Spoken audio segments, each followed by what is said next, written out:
What an incredibly weird day for Apex Legends, as normally the pro players are always complaining, as you would say. Now, many of them think that the game is saved, but not so fast. Your casual average viewer seems to say something different according to some new statistics. Hope you guys are all doing well and having a great day. I wanted to give you a little mention here. So I actually did pick a new winner for the Seer Heirloom. That guy did respond to me shortly after the original winner responded and basically said he's been so busy at work he didn't see. I felt so bad, and because you guys have been a massive blessing over here on this channel, I've decided to give both of the guys the heirloom still, and that's not meant to be a flex. I just want to say thank you guys for all the love and support you've shown the channel. It's allowed me to do that without thinking about it. I don't really feel like I've made it this far. I feel like you guys have placed me this far. So first off, I want to make mention where this all came from. You guys know there has been a massive amount of crashes, especially with big content creators like Imperial Hal voicing his opinion, saying that the game is absolutely unplayable. What are these devs doing? How are you so incomprehensive with your job? And why can they not get this fixed? Well, they did push out this update yesterday. I actually thought a lot of pro players might get mad at this because they can't fix the issue with the Olympus split. Therefore, let's just take the map out. They actually seem to have a different reaction. So Respawn said an update. We've gone ahead and pushed out a playlist update that removes Olympus from the rotation and it replaces it with World's Edge. This will allow us to continue to work on the issue without impacting gameplay. So if you guys were wondering why in the world the Olympus split has now just changed to World's Edge all of a sudden, it is because of this region. So if you got surprised yesterday, this actually would make more sense. I actually saw a lot of people like commenting yesterday saying what the heck happened, why is it on World's Edge all of a sudden? And that would be exactly why. Now, the reaction that we got from the pro player community was not what I expected. You guys know that a lot of times we cover what the pro players have to say regarding some stuff, how the casual players think about it as well, and it's usually a little conflicting at times. The best way I could ever put it is what Nicewig said, is that honestly the game at a high level is a completely different game than the game at a casual level, and I think there's just always going to be this weird bridge and gap that will never be met, quite frankly, unless they made some differentiations, if that's even a word, but that's what we're going with. Well, Nakoko Puffs, former pro player, now kind of a content creator. I don't know if you guys really want to consider this a pro. I mean, he did compete in all of the pro stuff, unfortunately never really had amazing success, but regardless, definitely somewhat up there in that category. And he said this is actually a big W. People crashing on Olympus, changing to World's Edge to eliminate the crashing so that people can play. And if you are griping and complaining about it being on World's Edge for a bit, then you need to figure it out. And I do gotta say, the crashing obviously sucks, but if you're still complaining after they've, you know, temporarily fixed it by getting it off and putting it on an even better map, arguably for competitive, then I think you're just looking for stuff to complain about. What is crazy to think about, though, is how different this entire vibe would be if it actually went what Josh Medina was teasing here, saying, I voted for it to be Kings Canyon instead of World's Edge, for the record, but apologies for the issues over on Olympus. So yeah, if it would have went to Kings Canyon, it would have been a nightmare. I personally love that map for pubs, but it's no secret whatsoever that the pros do not like it, and most people don't like it for ranked, so I don't blame them for doing that. But it wasn't just Nakoko, pro player for NRG. Sweet Dreams also said this.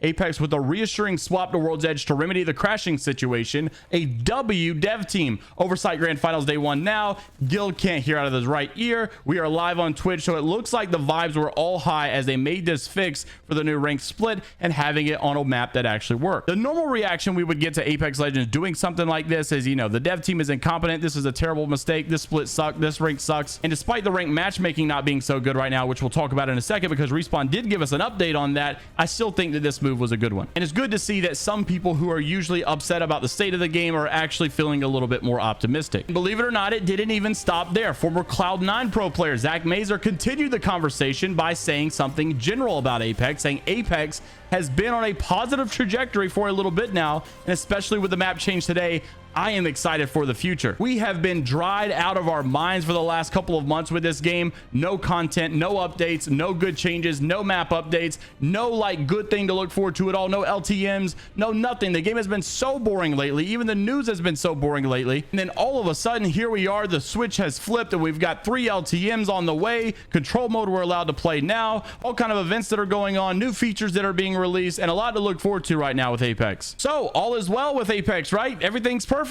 Well, as Lee Corso would say, not so fast. Even though it is a little new that we're seeing the pro community be very excited about the state of this game right now, for the last couple of years, we've seen nothing but a lot of support from the casual community to Apex Legends developers. And there's one thing that Respawn has done terribly wrong with this latest update, or I guess you could blame EA even more, and the casual community has spoke once again. This is not just Twitter rants. This is not just Twitter complaining. This is 20,000 people taking it to the YouTube polls to let Apex Legends know they're not happy with this collection event because of the money grab with the $160 Peacekeeper recolor skin that you're getting. If you take a look right here, this is the trailer statistics: 20,000 dislikes, 11,000 likes. Honestly, I thought this event was way better than the Winter Express event. However, I'm still pretty upset about the whole money grab. You saw my tweets yesterday that I mentioned in the video. But regardless, the community is showing up saying, look, we're sick of the money grabs. We're sick of the money-hungry behavior that you are showing. So many good things about this event. Honestly, it was probably a pitch-perfect event except for the whole heirloom situation. If they would have added an actual heirloom, I think this event would have been very well received. The fans would have been happy because of all the LTM modes we have to look forward to in this event. It's the fact that you're charging $160 for a recolor. People are sick and tired of it, and people want you to stop. I got to give a big shout out to you Apex viewers, because honestly, this may actually change the trajectory of the way this game is going, because when we saw all the dislikes on the Winter Express, we just assumed people want more fun things to do. And that is true. People are very excited that they're going to have more LTMs to play in this upcoming event. But this also shows that people are sick of not only having non-LTMs, because now we got the LTMs, but they're also sick of the money grabs. They're sick of your nasty behavior. And getting ratioed on your collection event trailers like this looks horrible, and I'm glad that the community is speaking out. And EA has always been extremely sneaky about the way that they promote this. They'll say that, oh, technically we're not charging $160 for that recolor, because we're just charging $20 for all the legendary skins and the normal price for the epic skins, and once you complete all of this, then you'll get the recolor for free. But obviously missing the fact that the only way to get that recolor is to buy all of those skins. So if your biggest hype and your final prize is the recolor that you would want people to look forward to, the only way to get there is spend $160. The same way with the heirlooms. They've always tried to word it in a way to make you feel like, oh, technically we don't make you spend $160 for the heirloom. We just invite you to buy all of the skins of the event, and then when you get done, we give it to you for free. There's no additional cost for the heirloom. There's just an upfront cost for the other skins. Like, come on, you know exactly what you're doing, and you know the only selling point of all of these events, the reason that people buy the skins to begin with, is because they wanted the heirloom. They want it because they can see it. People will definitely skip a lot of these skins because a lot of this stuff is not even visible whenever you're in first person mode. What makes them buy it is the fact that they're about to get an heirloom that they can see at all points of the game. When you replace that big grand prize with nothing but a recolor and you charge $160 in order to get to that point, yeah, people are going to be upset. I know the technical way of the way you do the events of technically it's not $160. It's technically free once you buy the other skins. Yes, I think these other skins are actually really good and I'm pretty happy with them. But come on, man. Stop hiding behind technicalities and the way you technically worded it to get by. Just be upfront and transparent. Same way you have items that are event exclusive and event limited. When you hear those terms, you're going to think I can only get it during this event. But obviously we know you have definitions of what really event limited means and what really event exclusive means. You just hide behind that so that you can give the false impression to people of buy now while supplies last. We love your game. That's why we play. That's why people are watching this video. We want to even financially support this game and to continuously growing into what it needs to be. But when we feel like we're being mistreated and screwed over, eventually people will lash back out. And that's why, despite having a decent event with good skins and LTMs, people are still ratio disliking your trailers because they feel like they're being screwed over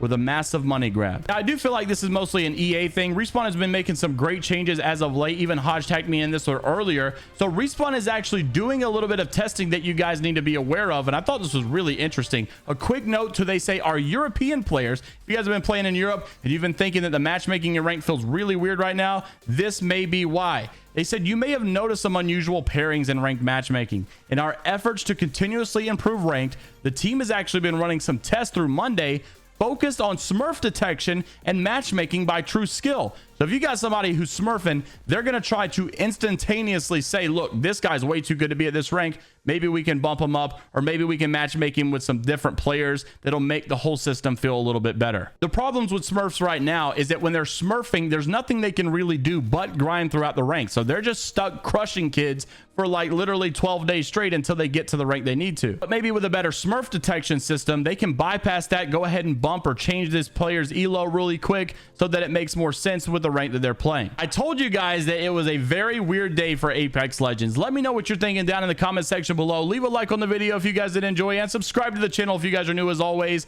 I'm trying to hit 100,000 subscribers. Eventually I'll be able to get that check mark as well, and then maybe I can start responding to comments saying you won giveaways rather than the stupid Telegram bots that are still trolling in the comments with my profile picture. I'll see you in the next one. Take care of yourselves, and until next time, I'll see you later, Gators.